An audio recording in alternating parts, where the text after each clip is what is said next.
Okay, if everyone would find their seats, please.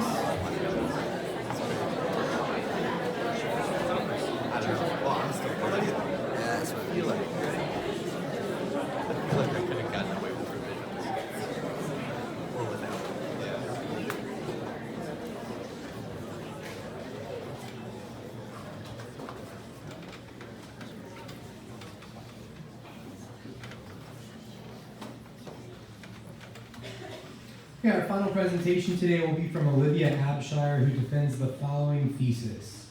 In order to prevent a society filled with lukewarm Catholics, parents need to cultivate a relationship of trust and provide a Christ-like example for their children. This is Abshire.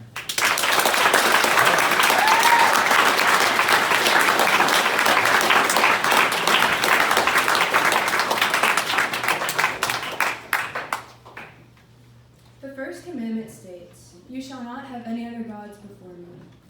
Yet 47% of Americans admit that they're addicted to their phones and have created their own personal idols. The average American checks their smartphone 352 times per day. The third commandment states, remember to keep holy the Sabbath. Fewer than 4 in 10 Catholics attend church in any given week. The fifth commandment states, thou shalt not kill. Yet 25% of Catholic women use sterilization, 25% use birth control, and 15% use contraceptives like IUDs. The trending account Catholics for Choice now has over 50,000 followers. The statistics clearly show that there is a lack of catechesis in today's society. If these people are claiming that they are Catholic, then why are there so many Catholic people having abortions? Why is Catholics for Choice even an account that exists? The only answer to this question is that there is a lack of real knowledge of catechesis of the faith. People either aren't being taught the faith correctly, or they were never taught it at all. This is a serious problem, resulting in people not fully understanding what the church has to offer.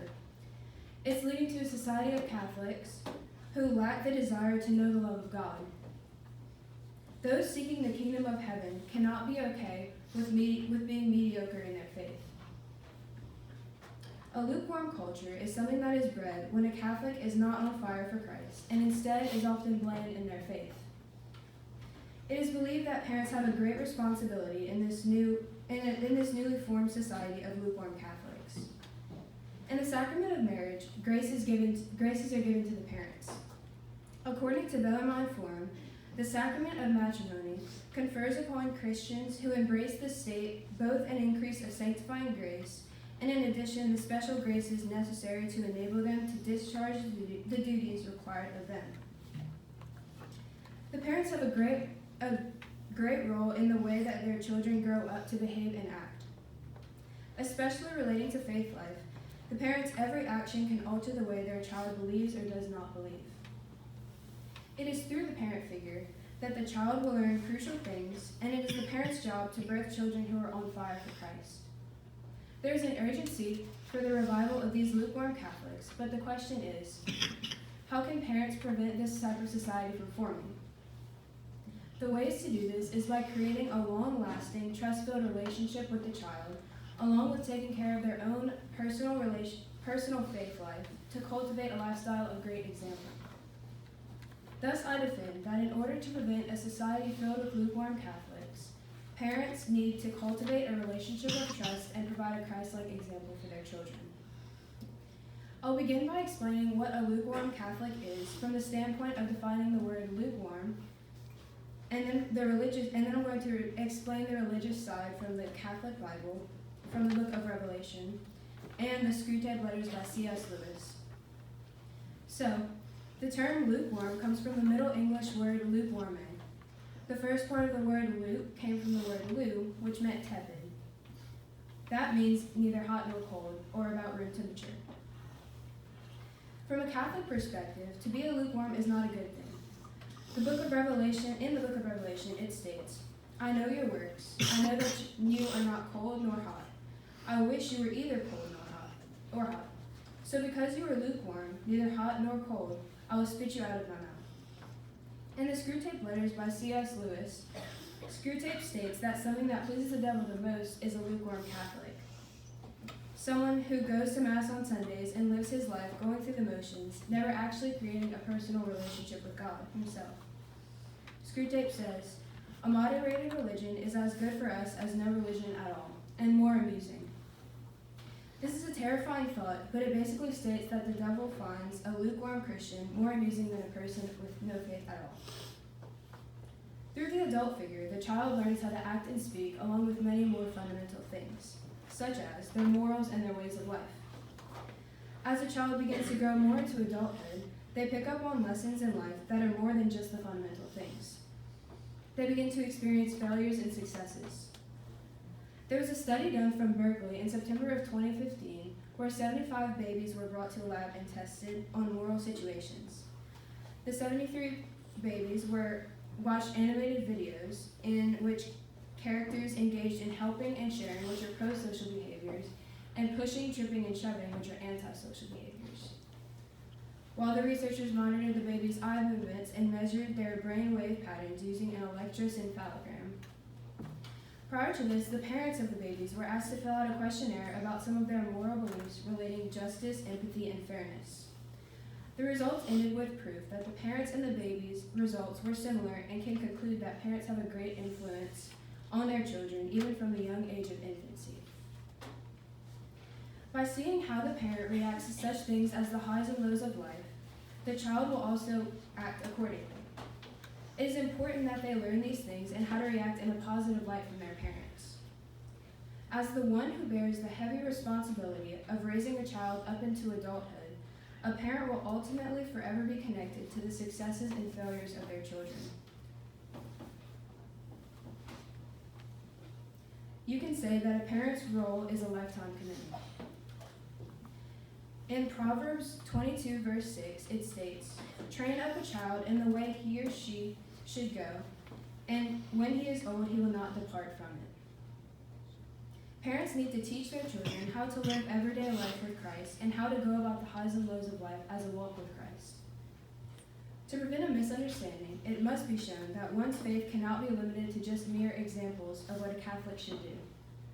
Another person's example can aid greatly in a person's faith life, but it cannot end there. The Catholic should strive to form their own personal relationship with Christ. If a parent does not provide a child with an example of what it looks like to have this good relationship with Christ, then it cannot be assumed that the child will have one as well. When a person goes through most of their life just going to Mass and going essentially through the motions of what they think a Catholic is, they lose sight of something amazing.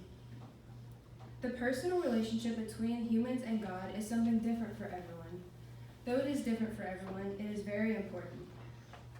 Our namesake, Pope John Paul the Great, states that sometimes even Catholics have lost or never had the chance to experience Christ personally, not Christ as a mere paradigm or value, but as the living Lord, the way, the truth, and the life.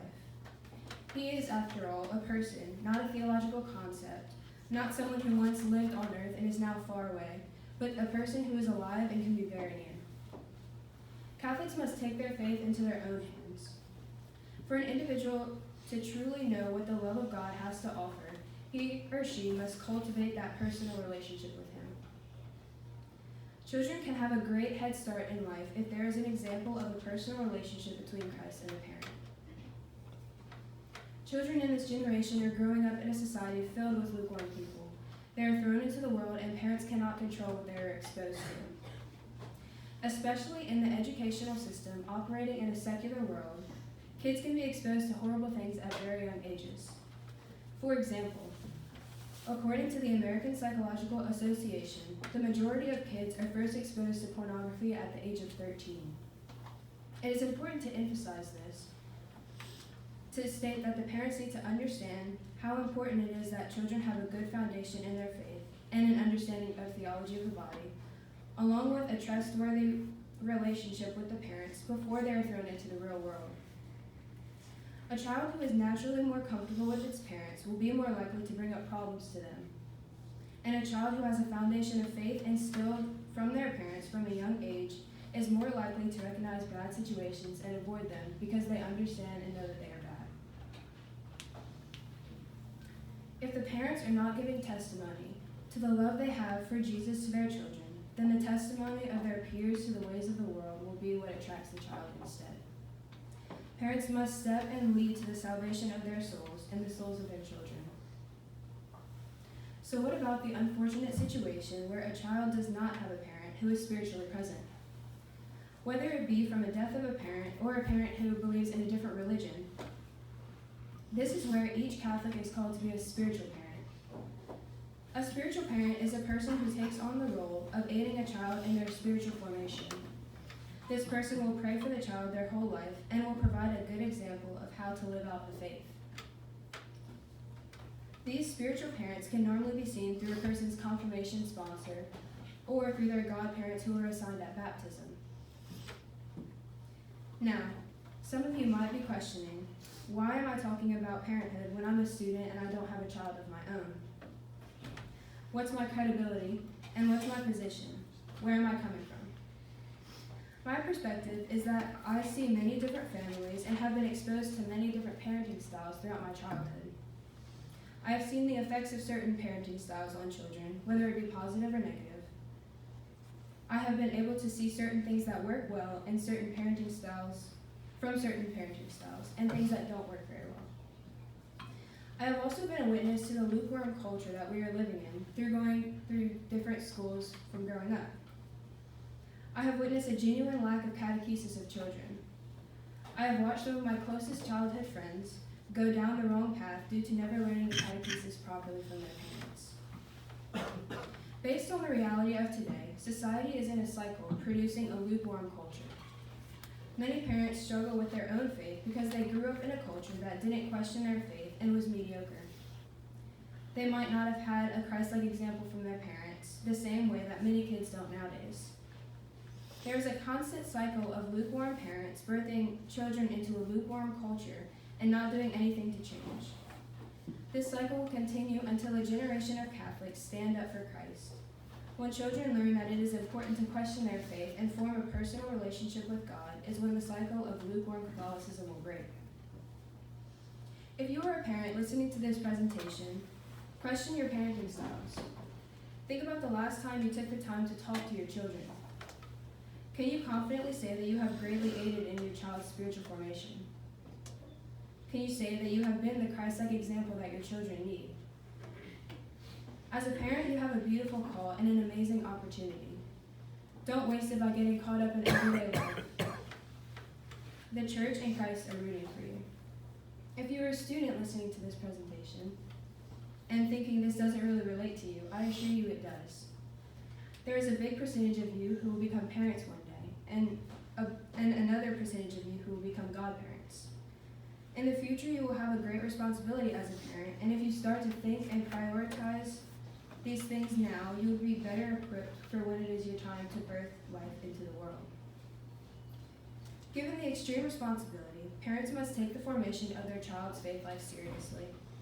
Fortunately, by the graces given by God through matrimony and a sacramental life, parents can guide their children into a fruitful life of faith. By raising children in the faith, society will be filled with new followers of Christ who are on fire for Him. A new society of true believers will walk the streets, spreading the word of God to others who have not received catechesis. Mother Teresa once said, "If you want to change the world, go home and love your family." What better way to love your family than by sharing the most beautiful love, that is the love of Christ, with each other. Thank you.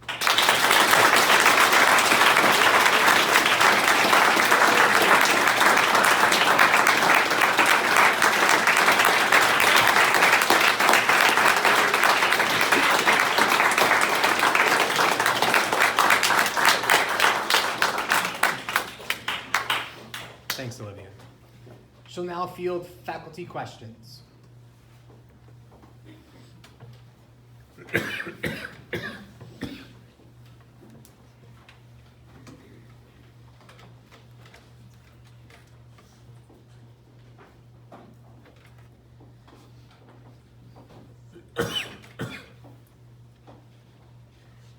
Mr. Grant.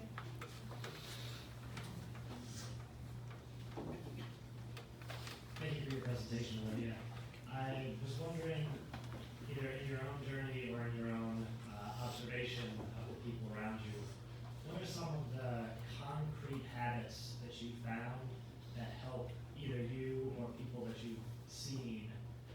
develop that personal relationship to Christ that you're speaking about? Thank you for your question.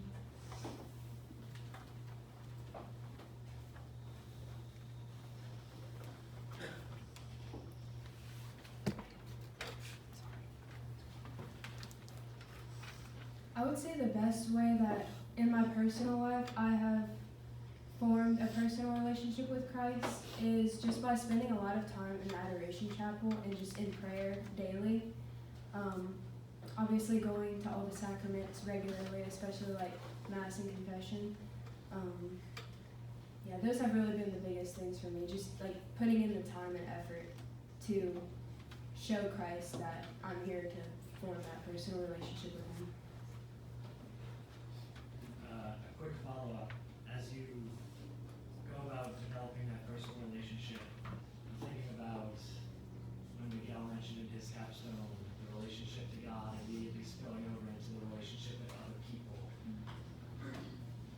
Have you seen or have you experienced when your relationship with God changes, your relationship with others also changes? Yes, especially being at this school, I've noticed just a lot of my friends do have a really good relationship with Christ. And so I think people that have a good relationship with Christ truly, you can tell by their everyday life and their everyday actions and the conversations that form. So personally, with my class, throughout the entire last 2 years that I've been here, most of our conversations are filled with, or a big percentage of our conversations are filled with, like religious questions or just things that we're learning in sacraments class or whatever religion class that we're in. Thank you. Mr. Alvarado.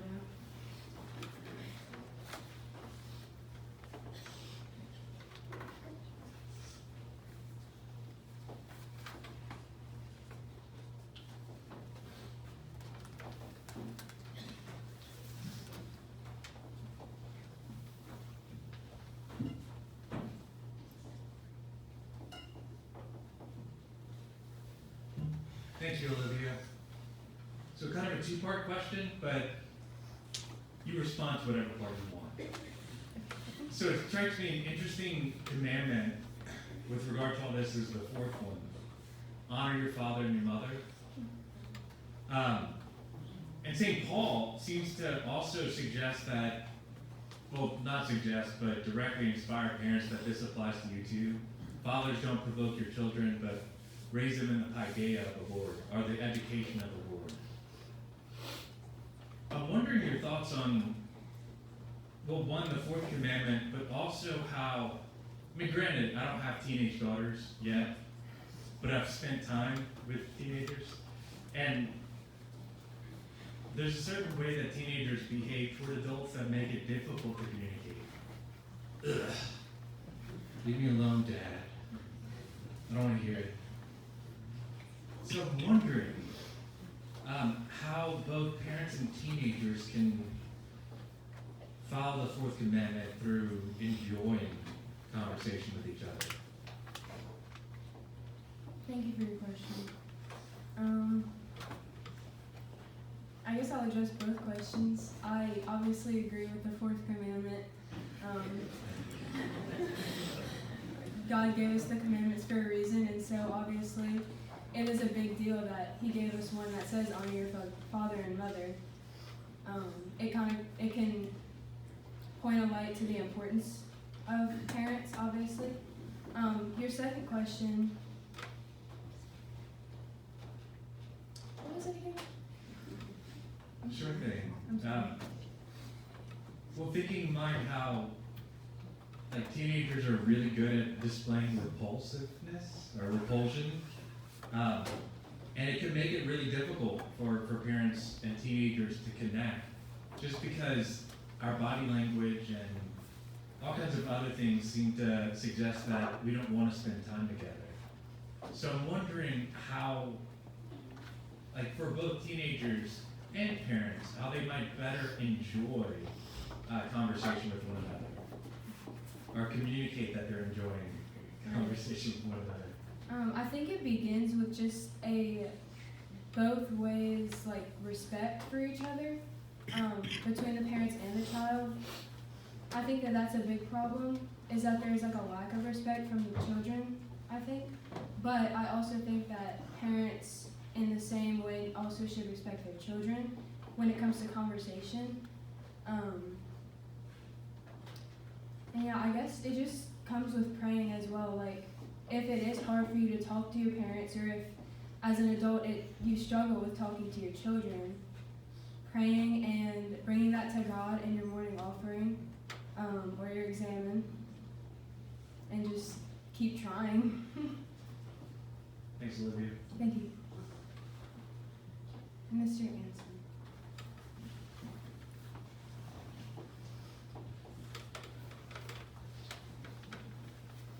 I just want to thank Mr. Alvarado for his repulsive question. I have a quote and then a question. And the quote is from a woman named Catherine Wallace, who said this while she was speaking to parents. She said, "If you don't listen eagerly to the little stuff when they are little, they won't tell you the big stuff when they are big, because to them all of it has always been the big stuff." And my question is, what advice would you give to parents, or what maybe would you have to offer about crafting a relationship with children? It seems to be at the heart of Ms. Wallace's statement, that we have to take time to craft that relationship. I'm just curious if you could give us some insights on what that might look like. So you're asking, like, what are some steps that parents can take to form the relationship with their children? Yes. Thank you for your question. I would say, first off, just talking to your children, like taking the time to genuinely ask every day how their day went, and really listen to them as well. I think talking and listening to them goes both ways. And I know that whenever children are younger, they ask a lot of like why and what's this mean and all of that, so it can get frustrating. But it definitely makes a difference to parents who listen to their children and who ask as well. So give your child the opportunity to speak, and when they speak, listen. Thank you. Miss Arden?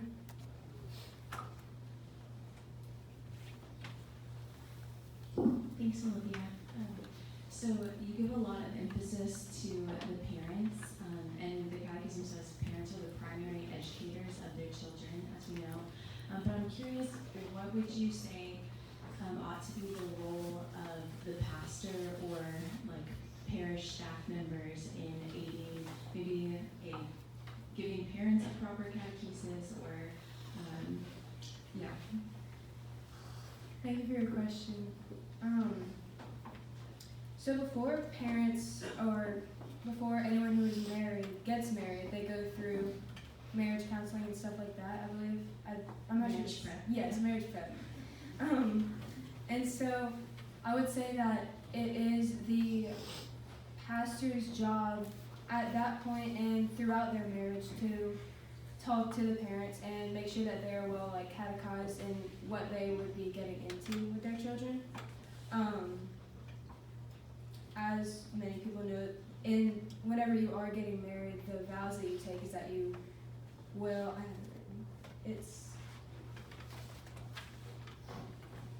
are you prepared to accept children lovingly from God and bring them up according to the law of Christ and His church? So parents agree to that when they get married, or couples agree to that when they get married. So yeah, I'd say that the church the pastor has a great role in catechizing and making sure that the parents know what they would be getting into when they have children. Also, community is a great thing. So the church community is super big when it comes to just supporting the parents. So having other friends that are parents could go a great way, it could be a big thing, a big difference, and having people who motivate you to keep going even whenever, like Mr. Alvarado said, your children are annoying. Thank you.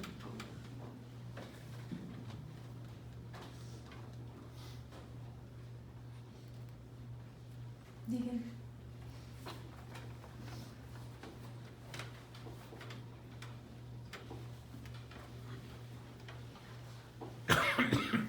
you, Olivia.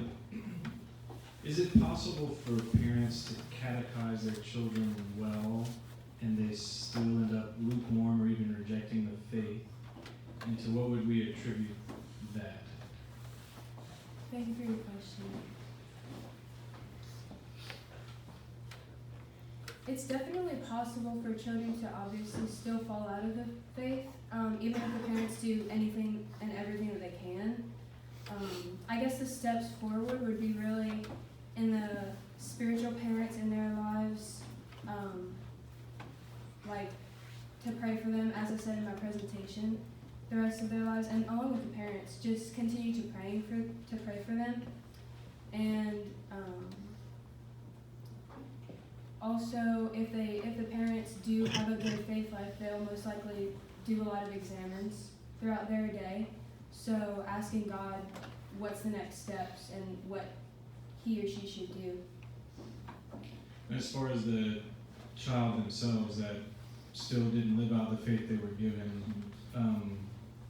what are your thoughts on that? Like, so, for example, thinking about families that maybe go to this school or maybe do a lot of sacrifices to make sure that the faith is in on their kids, but it's still a struggle and it seems like it's not resonating. Why? You have my thoughts on why that would happen? I would say that the child probably hasn't taken the relationship into their own hands, like I say in my presentation, because the parents do have an extremely big role, but if the child doesn't essentially take their faith into their own hands at one point in their life, then it's very hard to continue like being a true Catholic. Thank you. Senior questions.